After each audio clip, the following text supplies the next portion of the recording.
Siya si Joy ang pinadala ng agency na nirefer mo.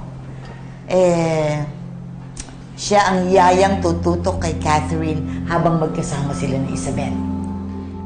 Ang laki talaga ng improvement ni Catherine dahil sa'yo.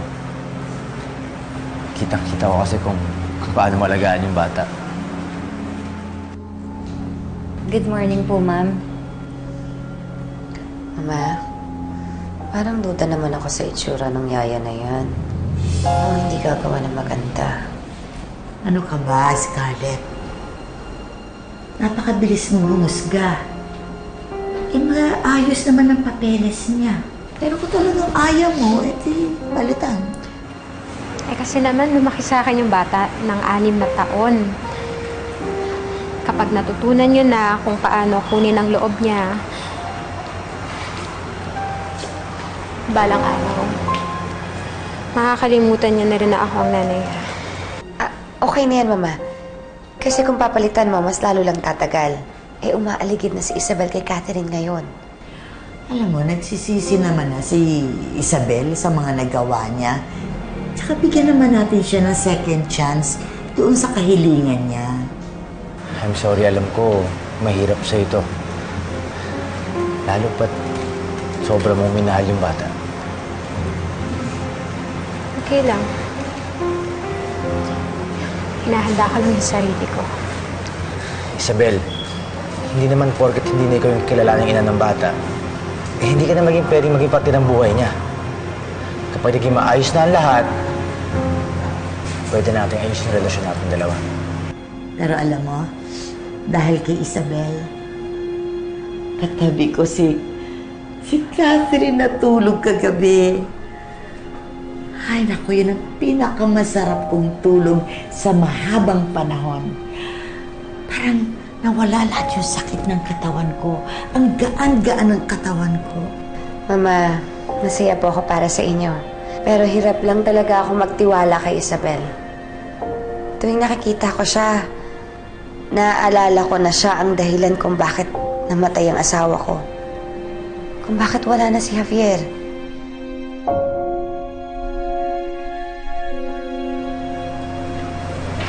Hindi ko alam kung kaya ko.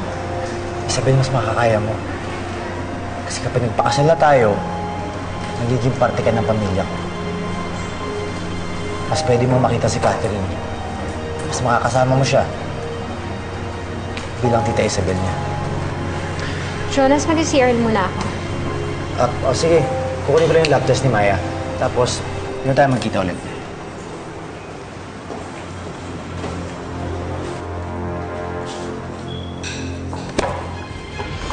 Ano ba?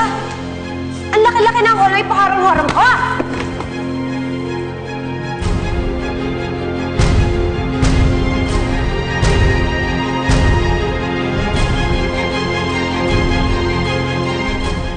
O bakit ayaw mo pang tumayo?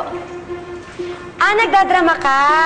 So, anong gusto mong gawin ko? Tawagan ko si Mama at saka si Jonas para makita yung pag-inarte mo? Sandali, tatawagan ko? Hindi, wag na. Scarlett, ayoko lang ng gulo. Kasi nga, di ba ang gusto mo drama? Yung inaapi ka, pabida. O di ba hindi ka naman artista, tigilan mo yan?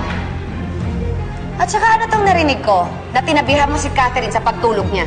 Kapal naman ang mukha mo. Tinutulungan ko lang si Ma'am Matilda na mapalapit yung loob ni Catherine sa kanya. Talaga lang, ha? Alam mo, kilalang kilala kita eh. Ambisyosa ka. If I know, ang gusto mong makuha yung loob ni Mama, kagaya na ginawa mo kay Jonas. Diba? Kapal na mukha mo, di ka nahiya sa balat mo. Ito ang ipasok mo sa kokote mo. Hindi ka parte ng pamilya. Hindi mo anak si Catherine, kaya huwag kang aasta na para merkado ang apelido mo. Kung gusto mo yaya, try mo. Bagay sa'yo. Scarlett, alam ko naman. Huwag mo na akong dramahan. Wala akong panahon.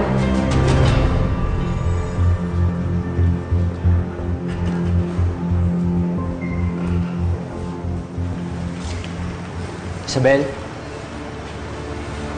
Halika na. Baka hinahanap ka na ni Maya.